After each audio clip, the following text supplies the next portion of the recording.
अस्सलामुअलैकुम friends, welcome to my YouTube channel. तो आज की इस वीडियो में हम फंडामेंटल ऑफ इकोनॉमिक्स पार्ट 2 का चैप्टर 5 इंशाल्लाह एंड करेंगे।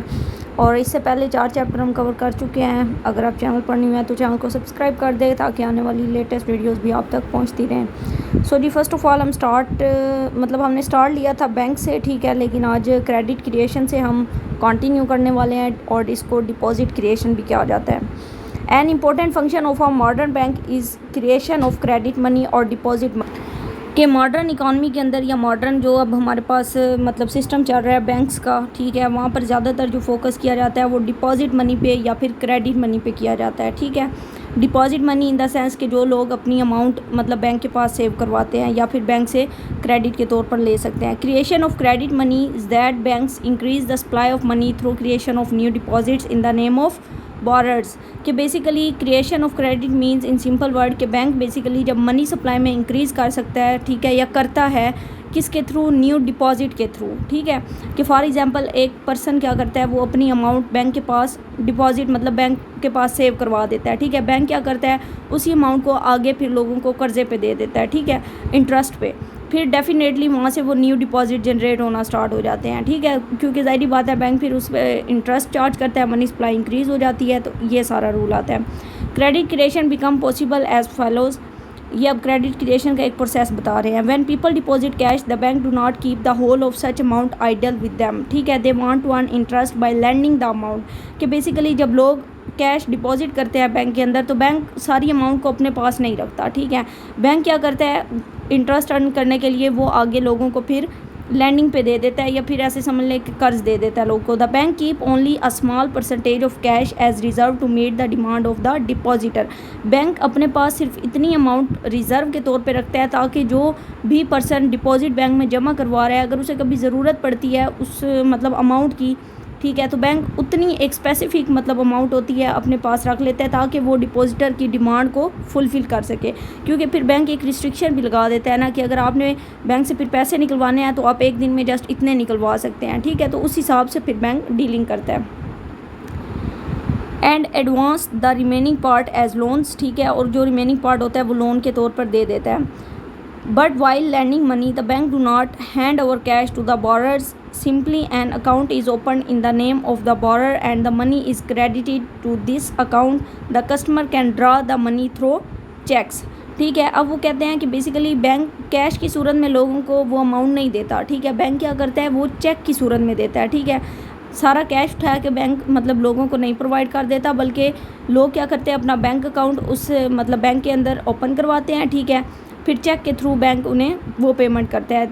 दस every loan makes a deposit. तो इस तरह जो भी लोन दिया जाता है, ठीक है, वो एक डिपॉजिट बन जाता है, ठीक है। ज़ाहिर बात है, अब फॉर एग्जांपल एक पर्सन है, उसने अकाउंट ओपन करवाया है, ठीक है, जब वो अकाउंट ओपन करवाएगा तो बैंक क्या करेगा, जो भी अमाउंट उसको लोन के लिए चाहिए वो उसके अकाउंट में भेज देगा, ठीक है। अब वो अमाउंट उसके अकाउंट में चली जाएगी तो डेफिनेटली वो एक नया डिपॉजिट बन जाएगा, ठीक है। When the deposit is a demand deposit current account it is as good as currency to make payment through cheque, ठीक है। कि अगर फॉर एग्जांपल जो भी डिपॉजिट है वो अब डिमांड डिपॉजिट है, ठीक है, कि करंट अकाउंट किसी ने ओपन करवाया है तो उससे क्या होगा कि जो हमने करेंसी की पेमेंट्स करनी है वो थ्रू चेक करेंगे, ठीक है।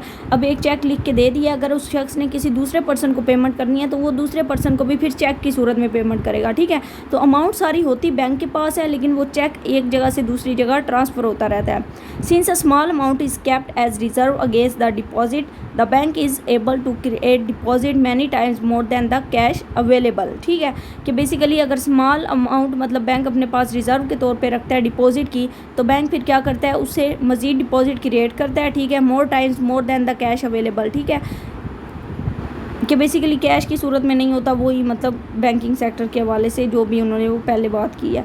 The power of the commercial bank to create deposit lies in the fact that all depositor original as well as borrowers do not withdraw the whole of money from the bank at one time.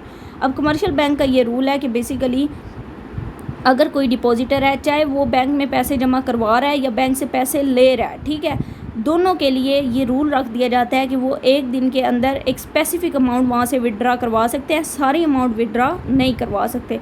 तब ही तो bank को यहाँ पर कुछ ना कुछ benefit होता है और वो इस तरह के रूल्स ये डिपॉजिट वाला जो भी चक्कर है, या फिर उसके अलावा आप कह सकते हैं कि चेक की सूरत में पेमेंट की जाती है, ठीक है। क्यों? क्योंकि एक ही दिन के अंदर आप सारी अमाउंट बैंक से नहीं निकलवा सकते। अगर ज़ाहिर बात है आपने आज डिपॉजिट बैंक को जमा करवाया है, ठीक है, आपने फॉर एग्जांपल 10 लाख रुपए बैंक को दे दिए हैं, कल आप जाकर कहते हैं जी हमारे 10 लाख कैश वापस कर दें, तो इससे बैंक को क्या फ़ायदा होगा? बल्कि एक दिन का लॉस ही होगा जो बैंक ने अपने पास वो अमाउंट रखी है, ठीक है। तो बैंक बेसिकली रूल्स लगाता है इस पर। Process of credit creation, if we consider a single bank out of many, the credit created may be quite simple.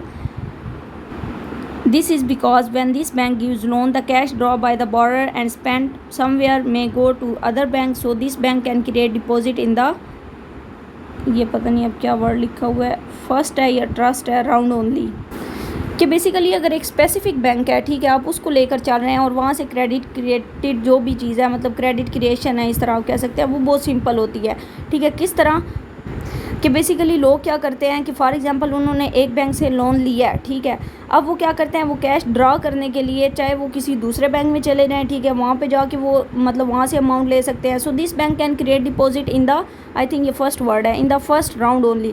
तो बैंक जोन से वो जस्ट एक टाइम मतलब ऐसा आता है जिस पे वो डिपॉजिट क्रिएट करता है, उसके अलावा ये सहूलत वो दे देते हैं कि आप किसी दूसरे बैंक से भी ये मतलब विड्रॉ करवा सकते हैं। Below we explain the process of credit creation by the banking system as a whole, ठीक है। अब उन्होंने क्रेडिट क्रिएशन की यहाँ पर ये इस टेबल में एक्सप्लेन कर दिया है, देखते हैं क्या है। All the above business is transacted through checks, ठीक है। The bank keep cash equal to 20% of their total deposit to meet this cash requirement of the customer, ठीक है, कि बेसिकली कोई भी बिज़नेस है वो ट्रांजैक्शन उसकी स्टार्ट हुई है चेक के थ्रू, ठीक है, उसके अलावा वो टोटल डिपॉजिट का सिर्फ 20% अपने पास रख लेते हैं ताकि वो कस्टमर की जो रिक्वायरमेंट्स है वो फुलफ़िल कर सके। Now to start with the let one of the commercial bank receive a new deposit of ₹10 million. अब एक एग्जांपल उन्होंने लिया कि फॉर एग्जांपल एक कमर्शियल बैंक है, उसके पास 10 मिलियन रुपीज़ का डिपॉजिट आया, किसी पर्सन ने वहाँ पर सबमिट करवाया। As the bank need to keep only 20% of the cash, अब उस 10 मिलियन में से सिर्फ 20% बैंक अपने पास रखता है। It finds a surplus amount of ₹8 million which is lend to some borrowers by creating a deposit in his name. अब बैंक क्या करता है, इन सिंपल वर्ड, बैंक के पास 10 मिलियन रुपीज़ थे, ठीक है, जो किसी पर्सन ने सबमिट करवाया है, बैंक उसमें से 20% अपने पास रखेगा, पीछे रह जाएगा 8 मिलियन, ठीक है, मतलब 80% जो अमाउंट है वो रह जाएगी। अब बैंक क्या करेगा, उस 80% अमाउंट को आगे किसी भी मतलब बोरर को दे देगा, जो कर्ज लेने आया उसको दे देगा, ठीक है, फिर उसके नाम का एक डिपॉजिट ओपन कर लेगा। This is the first round of lending, ये पहला प्रोसेस है लैंडिंग का, ठीक है, कर्जा देने का। उसके बाद the cash land will be either kept in his bank और transfer to some other bank in the system. अब ये डिपेंड करता है कि वो मतलब ये अमाउंट अपने बैंक के अंदर ही रखवाता है वो पर्सन, मतलब कि वो पर्सन जो 80% मतलब फॉर एग्जांपल रह गया है और बैंक वो मतलब कर्ज़े पे देने के लिए तैयार है। अब जो भी पर्सन बैंक के पास गया है वहाँ से वो मतलब अमाउंट ले रहा है, चाहे वो उसी बैंक के अंदर अपना अकाउंट ओपन करवा के वहाँ रखवा दे, चाहे वो किसी दूसरे के अंदर रखवा दे, इसमें कोई इशू नहीं है। Suppose the amount goes to another bank, अब वो कहता है कि फॉर एग्जांपल वो जो अमाउंट है वो उसने उसी बैंक के अंदर नहीं रखवाई, किसी दूसरे बैंक के अंदर उसने रखवाई है, ठीक है। The bank receiving this amount will find its reserve increase by ₹8 million, ठीक है। अब क्या करते हैं, अब दूसरे बैंक के पास वो अमाउंट चली गई है, ठीक है, वो 8 मिलियन वाली, अब वो बैंक क्या करेगा, वो अपने पास सेव कर लेगा, ठीक है, 8 मिलियन रुपीज़। अब वो उसका भी 20% क्या करेगा, अपने पास रिज़र्व के तौर पे रख लेगा और जो बाकी अमाउंट होगी वो आगे कर्ज़े पे दे देगा। Following 20% cash deposit ratio, it become possible for the second bank to keep only 1.6 million as cash reserve and lend the rest. अब जाहिर बात है 8 मिलियन रुपीज़ दूसरे बैंक के पास डिपॉजिट के लिए गए हैं, ठीक है। अब वो बैंक क्या करेगा, उसका 20% रखेगा। जब वो 20% रखेगा तो 1.6 मिलियन तो उसके पास बेसिकली वो मतलब रिज़र्व के तौर पे जो रखेगा वो हो जाएगा, और फिर जो रिमेनिंग अमाउंट बचेगी वो बेसिकली 6.4 मिलियन आगे किसी और बैंक के पास चली जाएगी, ठीक है, बैंक के पास चली जाए या कोई पर्सन ले ले उसे इस सेंस में। और ज़ाहिर बात है अगर किसी पर्सन ने मतलब लेना है तो वो भी किसी ना किसी बैंक में डिपॉजिट ही करवाएगा। Thus, the second round of lending gives rise to yet another deposit of ₹6.4 million. This process continue in different round as follows. कि बेसिकली अब जो सेकंड बैंक है ना वो क्या करेगा, 6.4 मिलियन में से डेफिनेटली फिर 20% अपने पास रखेगा और बाकी रिमेनिंग जो भी अमाउंट होगी वो आगे किसी और बैंक में ट्रांसफ़र कर देगा, ठीक है। तो इस तरह ये प्रोसेस कंटिन्यू रहता है। इस तरह मतलब ज़्यादा से ज़्यादा डिपॉजिट जनरेट होते हैं और हर bank different interest rate charge करता रहता है, ठीक है। ओके जी, उसके बाद ये टेबल में जस्ट उन्होंने वही बातें सारी बताई हुई हैं, ठीक है, जिसमें round of lending first second third, मतलब फर्स्ट बैंक में क्या होता है, सेकंड में, थर्ड में, ठीक है। डिपॉजिट पहले 10 मिलियन से स्टार्ट हुआ है, एंड पे 6.4 रह गया, ठीक है। उसके बाद रिक्वायर्ड रिज़र्व, ठीक है। उसके बाद उन्होंने मतलब जो अमाउंट अपने पास रखी है, पहले वाले ने 20% रखी है तो 2 मिलियन बना है, दूसरे वाले ने 1.6 बचेगा, तीसरे वाले के पास 1.28। इसी तरह amount land by the banks in million, ठीक है। वही बातें दोबारा हो गई कि 10 मिलियन था तो उनमें से 2 माइनस कर दिया, 8 रह गया। फिर 8 मिलियन में से 1.6 रिजर्व माइनस किया, 6.4 रह गया। 6.4 में से फिर डेफिनेटली 20% के हिसाब से करेंगे तो 5.12 रह जाएगा, ठीक है। तो ये सारा बेसिकली एक प्रोसेस चलता है। Account holders of these 50 million rupee will be issuing cheque according to their requirements, ठीक है। उसके बाद अच्छा यहाँ पर अब देखें ना 50 मिलियन की जो बात हो रही है, ठीक है, कि डिपॉजिट 10 मिलियन से स्टार्ट हुआ था, ठीक है, लेकिन इंटरेस्ट के हिसाब से या फिर वो आगे जितने भी फर्दर डिपॉजिट जनरेट होते गए उसके बाद वो 50 मिलियन बन गया है, ठीक है। तो उसके हिसाब से वो कहते हैं कि फिर वो चेक वगैरह इशू करते हैं रिक्वायरमेंट के हिसाब से। And only with 10 million cash the bank will have no problem to honour all the cheques. The total deposit created in the banking system can be submitted as under total deposit 10 + 10 4/5 + 10, फिर उसको proper equation की सूरत में उन्होंने solve किया तो वो and पे 50 रह गया, ठीक है। ये एक फार्मूला है, उम्मीद है आगे आएगा सही। रिज़र्व रेशो का फार्मूला है, ये पता नहीं इसको कौन सा फार्मूला खैर बोलते हैं। हाँ जी, ये देखें ये आ गया। Total deposit is equal to original deposit, ठीक है, multiply 1 divided by reserve ratio, सही है। रिज़र्व रेशो का भी फार्मूला यहाँ पे होगा, उम्मीद है आगे आ जाएगा, वहाँ पे देखते हैं। We see that on the basis of 10 million of initial deposit total deposit have become rupees 50 million 5 times of the original deposit, ठीक है, कि 10 मिलियन से डिपॉजिट स्टार्ट हुआ है लेकिन एट द एंड देखा जाए तो 50 मिलियन डिपॉजिट बन गया वो। Power of banks to create new deposit is not unlimited, it is subject to certain limitations, ठीक है, कि बेसिकली जो हर न्यू डिपॉजिट मतलब बैंक जनरेट करता है वो अनलिमिटेड नहीं होता, ठीक है, उसके हिसाब से कुछ लिमिटेशंस हैं। अब वो लिमिटेशंस कौन सी हैं वो देखते हैं। The amount of cash available to serve as reserve is control by the central bank, ठीक है। अच्छा ये थोड़ा सा ब्लर लिखा हुआ है तो आपने अपनी बुक्स के हिसाब से देखना है, अगर कहीं से कोई भी मतलब मिस्टेक होती है तो फिर उसको करेक्ट कर लीजिएगा। कि बेसिकली जो भी कैश अवेलेबल होता है बैंक के पास रिज़र्व के तौर पे उसको सेंट्रल बैंक कंट्रोल करता है and not by the commercial bank, वो कमर्शियल बैंक कंट्रोल नहीं करता, ठीक है। If the amount of cash decrease the bank has create less credit, ठीक है। अगर कैश मतलब जो भी अमाउंट है वो डिक्रीज़ होना स्टार्ट हो जाती है तो फिर वो क्रेडिट लेस कर देते। सेकेंड है the cash deposit ratio observed, if the bank keep too small amount as reserve it will run the risk of failure. अगर बैंक अपने पास, अब जैसे हमने ऊपर पढ़ा था 20% रिज़र्व रखता है वो तो ओके है, लेकिन अगर वो बिल्कुल थोड़ी सी अमाउंट मतलब अपने पास रिज़र्व के तौर पे रखता है तो इससे क्या होगा, इससे बेसिकली फेलियर होगा, बैंक को रिस्क मतलब फेस करना पड़ेगा। क्यों रिस्क फेस करना पड़ेगा? अगर बैंक अपने पास फॉर एग्जांपल 2 या 3% अमाउंट सिर्फ रख लेता है और जो डिपॉजिटर है वो कहता है कि मुझे तो इतनी अमाउंट चाहिए, तो उस टाइम बैंक के पास फिर नहीं होगी, ठीक है। Nowadays this ratio is fixed by central bank, और ये जो रेशो रिजर्व रेशो है ये सेंट्रल बैंक फिर आजकल फिक्स्ड कर देता है। Securities, since the bank advance loan gain against securities the availability of suitable securities in the form of property bonds etc also affect the volume of deposit growth. ये क्या है? Growth there observes, पता नहीं यही word है, ये कोई और है, ब्लर है थोड़ा। ओके, वो कह रहे हैं कि बेसिकली बैंक फिर क्या करता है कि सूटेबल सिक्योरिटीज़ मतलब कैश या लोन्स की अगेंस्ट अपने पास रख लेता है, ठीक है। वो प्रॉपर्टी हो सकती है, बॉन्ड्स वगैरह हो सकते हैं, ताकि वॉल्यूम ऑफ डिपॉजिट उससे इफ़ेक्ट ना हो। उसके बाद द बैंक अब ये क्या लिखा हुआ है, does not, I think the bank does not create money out of thin air, it यार वर्ड मिसिंग है ये, other forms of wealth into money. अब ये क्या इक्वेशन बन रही है? ओके, ये लिखा हुआ है the bank does not create money out of the thin air, it transmutes other forms of wealth into money, ठीक है।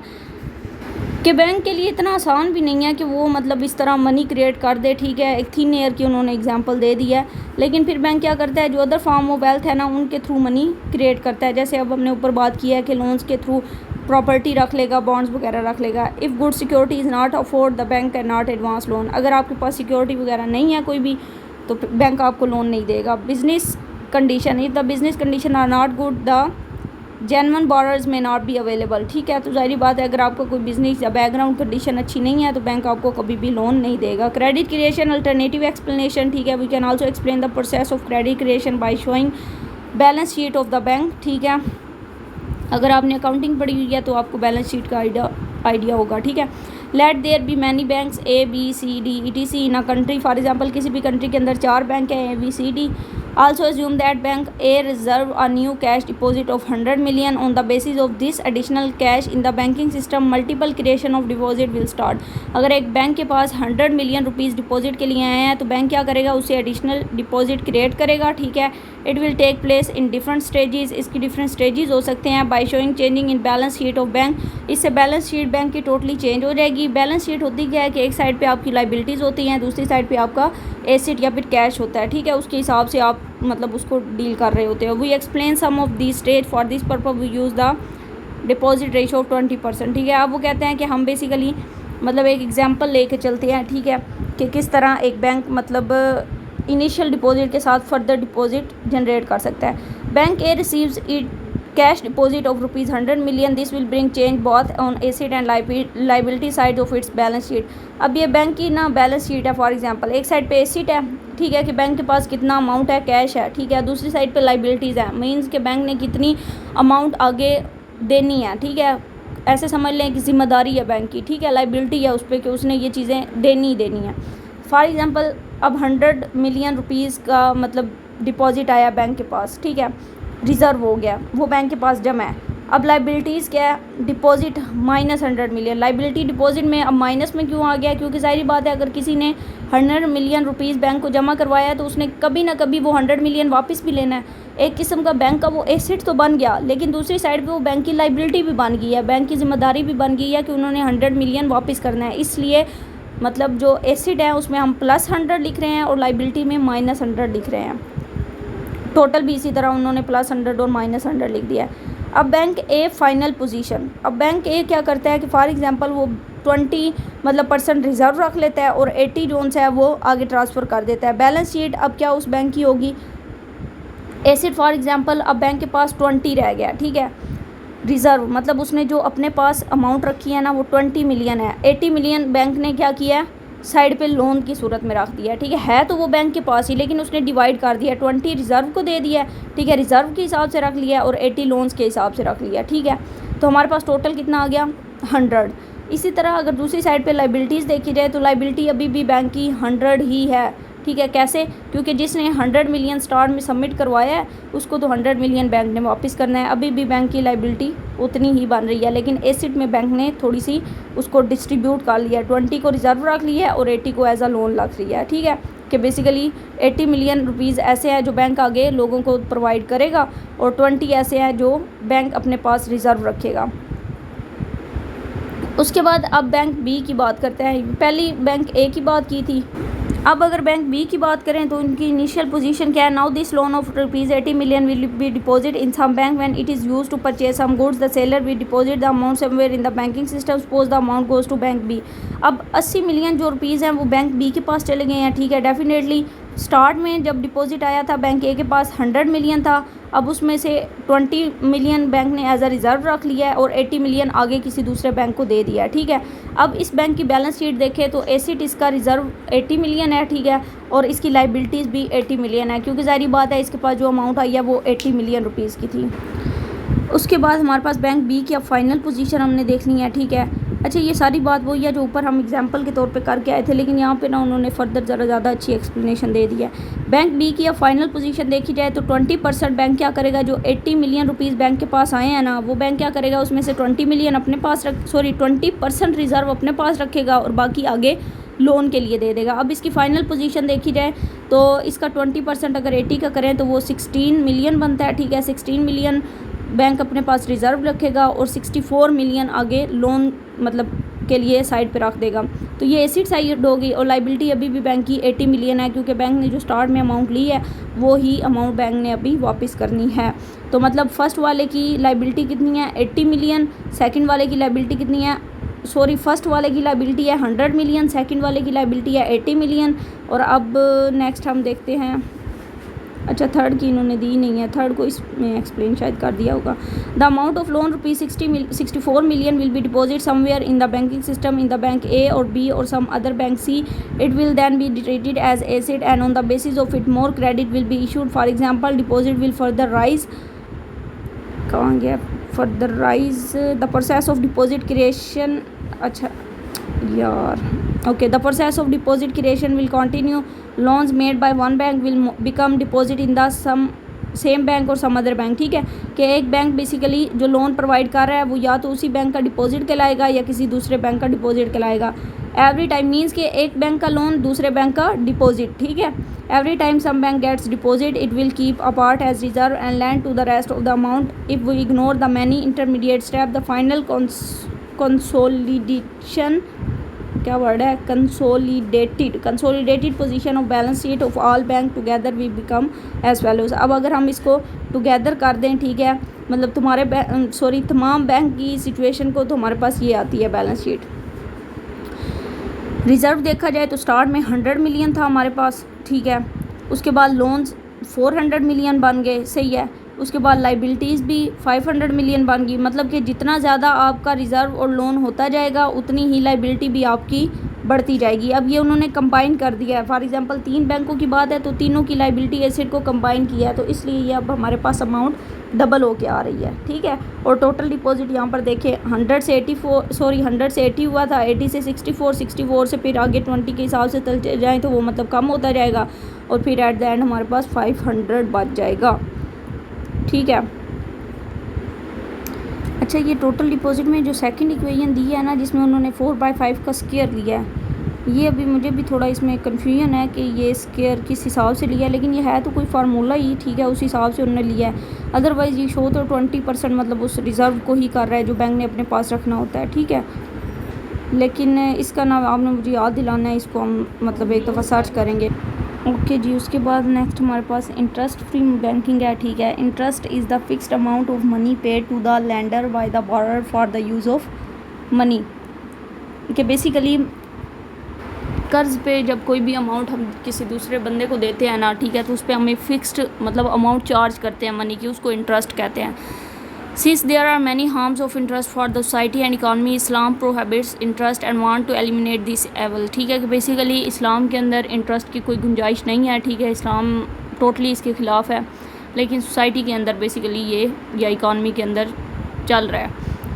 On moral ground, Islam treats all human beings are member of the one large family. If due to certain reasons some people possess surplus wealth, they should help their less fortunate brethren। ठीक है, उसके बाद nature of productivity of capital is different from the labour. Labour is directly productive while capital will be productive only if labour is combined with it.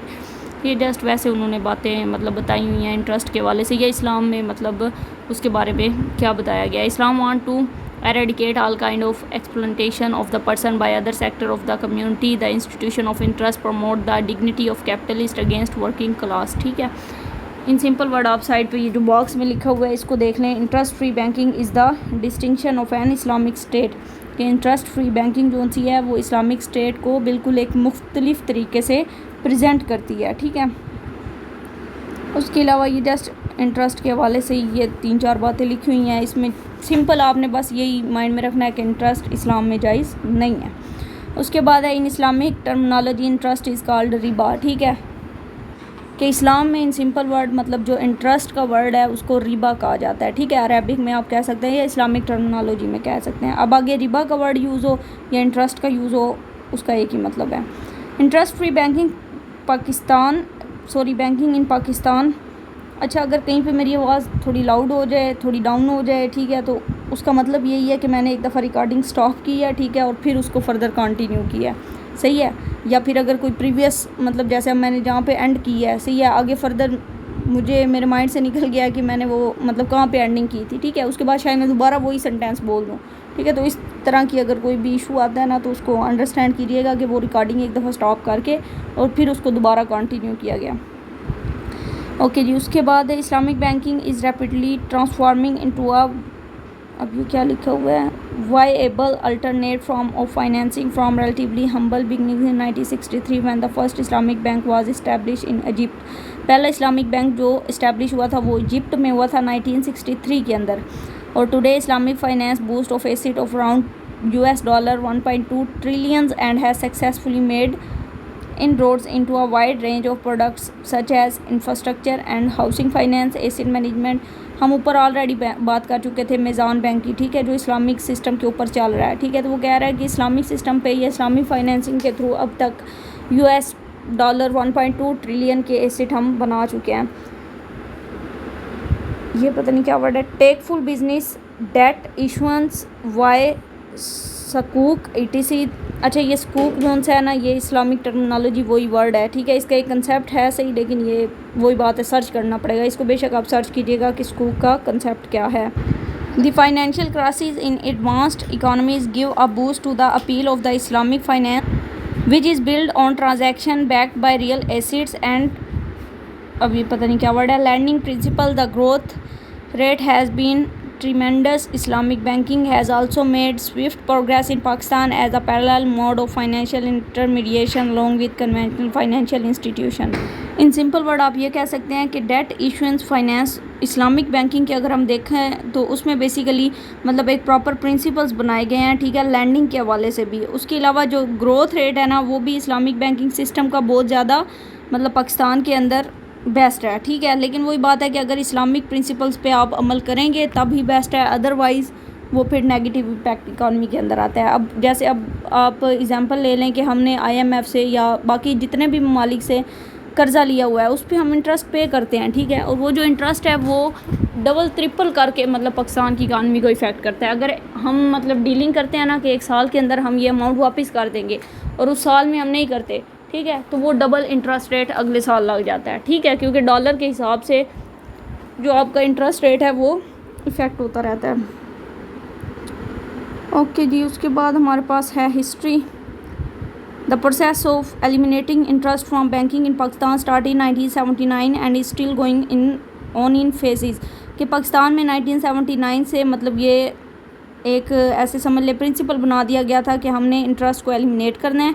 First of all interest was eliminated from the operations of specialised financial institutions. ज़्यादा से ज़्यादा मतलब सबसे पहले जो focus हमें करना पड़ेगा वो इंस्टीट्यूशंस हैं, जिसमें HBFC है, ICP है, NIT है, ठीक है। अब इनकी एब्रीवेशन क्या है ये मुझे भी अभी फ़िलहाल नहीं पता, ठीक है, तो ये भी सर्च आउट करनी है।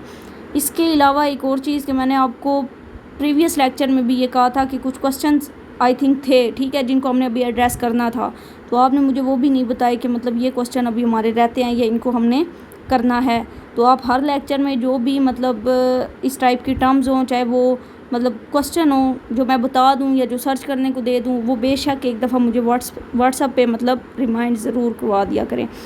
इन 1981 the commercial bank started from financing through PLS markup in prices leasing and hire purchase. They provide working capital to trade and industry under the mode of मुशारका एंड मुदारबा फाइनेंसिंग, ठीक है। मुशारका मुदारबा I think पढ़ा है हमने, मेरे ख्याल में नहीं पढ़ा, ठीक है। ये एक बिज़नेस मोड होता है, इसके डिफरेंट रूल्स हैं, पूरा चैप्टर है इस पे, ठीक है। मुशारका पे भी मुदारबा पे भी जब हम ये पढ़ेंगे ना इस्लामिक इकनॉमिक्स तो उसमें इसको देखेंगे। उसके बाद soon separate interest free countries were establish in all commercial banks, ठीक है। उसके बाद State Bank of Pakistan from the very beginning have been applying a landing role of Pakistan to make interest free banking available banking concept. Means के पाकिस्तान में शुरू से ना ये तो ज़ाहिरी बात है एक चीज़ रखी गई है कि जो शरीयत में चीज़ है उस पर अमल किया जाए, जो शरीयत में चीज़ नहीं है उस पर अमल ना किया जाए, ठीक है। और इंटरेस्ट तो किसी सूरत भी पाकिस्तान में या इस्लामिक किसी भी स्टेट में एक्सेप्टेबल नहीं है।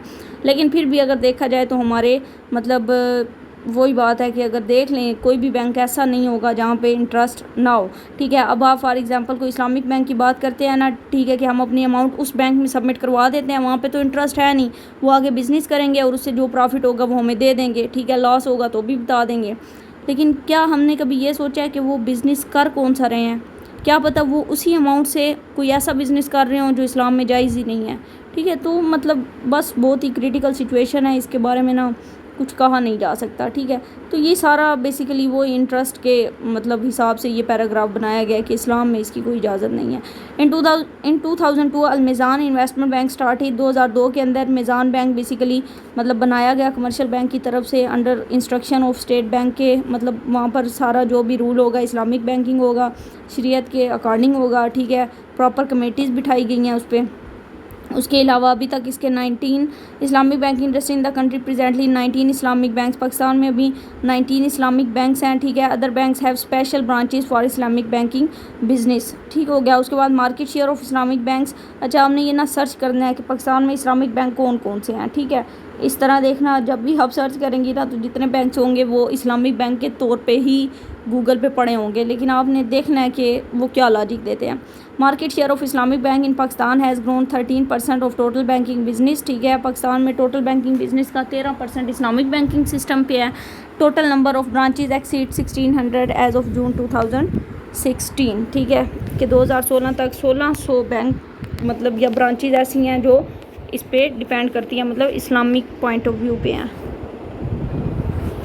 उसके बाद need for interest free banking, definitely वही बात है कि इस्लाम में इंटरेस्ट की कोई इजाज़त नहीं है। ठीक है, जितना भी इंटरेस्ट या कैपिटल पे हमें मतलब इंटरेस्ट मिलता है ना वो आपके लिए जायज़ नहीं है। ठीक है, और इसके अलावा जो हम पहले ही प्रॉफिट फिक्स्ड कर देते हैं ना, ठीक है, कि इस कैपिटल पे हमें ये रिवॉर्ड मिलेगा, फिक्स्ड कर देते हैं, तो वो भी ठीक नहीं है। ठीक है, वो भी जायज़ नहीं है। आपने क्या करना है, प्रॉफिट और लॉस की बेस पे शेयरिंग करनी है। ठीक है, कि फॉर एग्जांपल कोई भी मतलब पर्सन अपनी अमाउंट एक इस्लामिक बैंक के अंदर रखवाता है। ठीक है, तो उसको आप पहले नहीं ये कह सकते कि ठीक है 1 साल के बाद हम आपको इतनी अमाउंट देंगे, बल्कि आपने इस तरह डीलिंग करनी है कि सारा दारोमदार प्रॉफिट या फिर लॉस पे होगा। अगर प्रॉफिट होता है तो प्रॉफिट के हिसाब से अमाउंट देंगे, लॉस होता है तो उस हिसाब से फिर डिस्ट्रीब्यूशन होगी।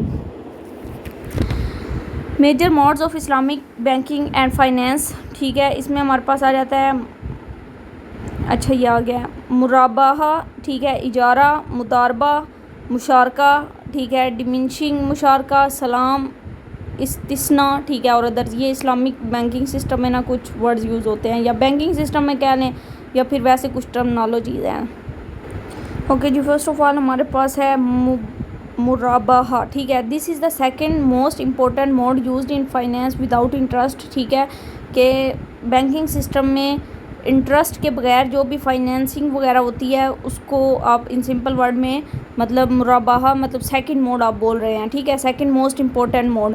अब मुराबाहा है क्या? मुराबाहा is a contract of sale in which where is a mutually agreed profit. ठीक है, कि ये सेलिंग का एक ऐसा कॉन्ट्रैक्ट है जिसमें आप इक्वली प्रॉफिट शेयर करते हैं। ठीक है, it involves a request by the client to the bank to purchase certain goods for him. इसमें आप क्या करते हैं, बैंक से रिक्वेस्ट करते हैं कि आप कोई भी चीज़ हमारे लिए परचेज़ करें। The bank does that for a definite profit over the cost which is stipulated in advance.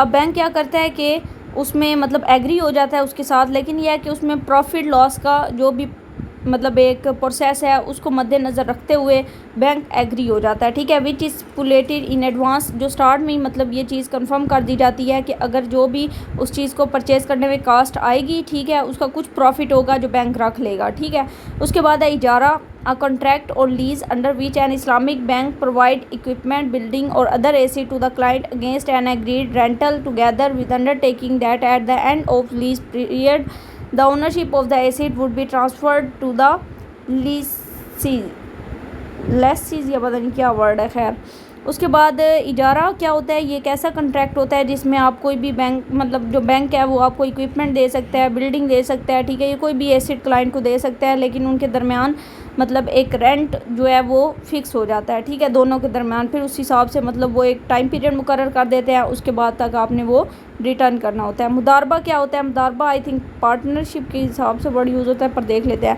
A form of partnership, हाँ जी, a form of partnership where one party provides the fund while the other party expertise and management. इसमें एक person invest कर देता है amount और दूसरा person क्या करता है, उससे बिजनेस रन करता है और फिर वो उस हिसाब से प्रॉफिट और लॉस शेयर कर लेते हैं। मुशारका क्या होता है? ये कॉन्ट्रैक्ट होता है जिसमें जॉइंट बिजनेस होता है, ठीक है। Which is the Islamic bank and some other party joint provide funds and share profit and loss share 14%, ठीक है। 14% एक स्पेसिफिक अमाउंट उन्होंने रख दिया है, लेकिन वही बात है कि मुशारका में भी आप जॉइंट बिजनेस करते हैं, ठीक है, और लॉस और प्रॉफिट शेयर कर देते हैं। इसमें 2 से ज़्यादा भी आई थिंक पर्सन हो सकते हैं। डिमिनिशिंग मुशारका क्या होता है? It is the most important mode utilize for financing, ठीक है। इसमें भी वही बात है कि मीन्स आप जॉइंट बिजनेस के हवाले से ही डिस्कशन होगी, ठीक है, क्योंकि जस्ट उन्होंने सिंपल ये बता दिया कि इसमें भी फाइनेंसिंग होती है, लेकिन इसमें जो शेयर होता है वो 32% होता है, सही है, ज़्यादा शेयर होता है। सलाम क्या होता है? सलाम मीन्स, अब ये BAI क्या है, ये बी सर्च कीजिएगा, ठीक है। सलाम means a contract in which advance payment is made for good to be deliver later on, ठीक है। इसमें मतलब आप गुड्स के लिए एडवांस पेमेंट कर देते हैं, ठीक है, लेकिन जो गुड्स आपको डिलीवर की जाती है ना वो लेटर की जाती है, ठीक है, मीन्स कि वो बाद में की जाती हैं। इस्तस्ना नेक्स्ट, इस्तस्ना is also used as a mode of finance, ठीक है, ये भी फाइनेंसिंग के हवाले से एक आप इस तरह कह सकते हैं कि प्रिंसिपल है, ठीक है, या मतलब एक मेथड है। इसके अलावा कुछ अदर मोड्स हैं जिसमें हमारे पास है बाय मुअज्जल। It is a contract in which the bank earns a profit margin on his purchase price and allows the buyer in to pay the price of the commodity at a future date, ठीक है, कि basically bye मुअज्जल एक ऐसा credit sale है जिसमें bank क्या करता है कि कोई भी चीज़ बायर के लिए परचेज़ कर लेता है, ठीक है, लेकिन उस पर एक प्रॉफिट जो है वो बैंक अपने लिए रखता है, ठीक है, और जो भी बायर है वो उसकी अमाउंट फ्यूचर में पे करता है, ठीक है। इन सिंपल वर्ड मतलब आप एक साथ वाला सिस्टम भी कह सकते हैं, मतलब जब आप किस्त पे करते हैं, ठीक है, लेकिन ये मेरे ख्याल में वो नहीं होगा, इसमें आप शायद इकट्ठी अमाउंट देते हैं, फ्यूचर में पेमेंट करते हैं। उसके बाद markup in this method of loans a bank purchase goods from a client and after some period sell the same good back to the client at a higher agreed price।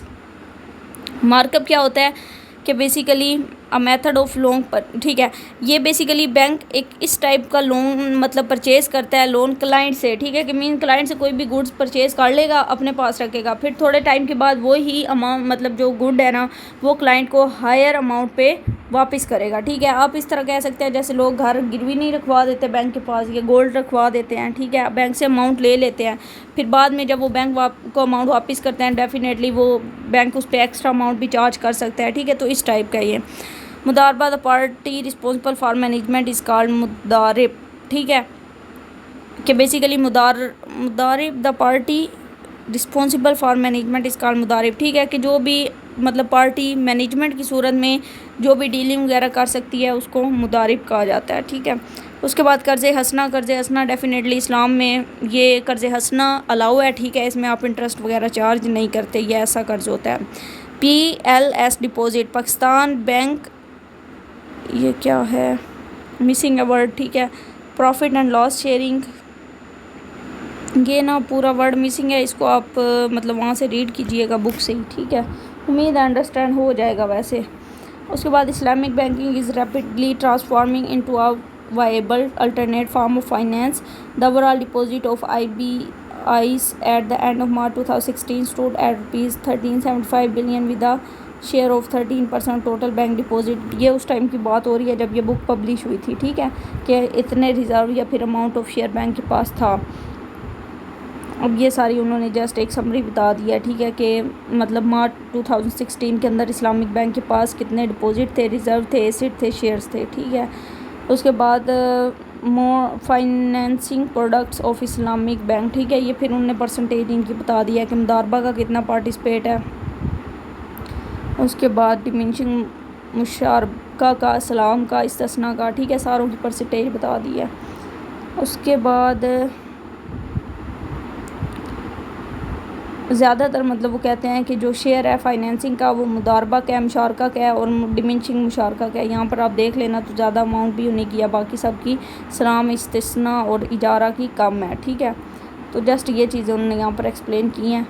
तो वैसे तो हमने मतलब chapter ये वाला and करना था, ठीक है, बात हुई थी कि 2 वीडियोस में एंड करेंगे, लेकिन ये चैप्टर अभी और भी काफ़ी ज़्यादा रहता है, ठीक है। तो पहली वीडियो इसकी थोड़ी छोटी हो गई थी, शॉर्ट, तो इसमें भी काफ़ी ज़्यादा चीज़ें रहती हैं।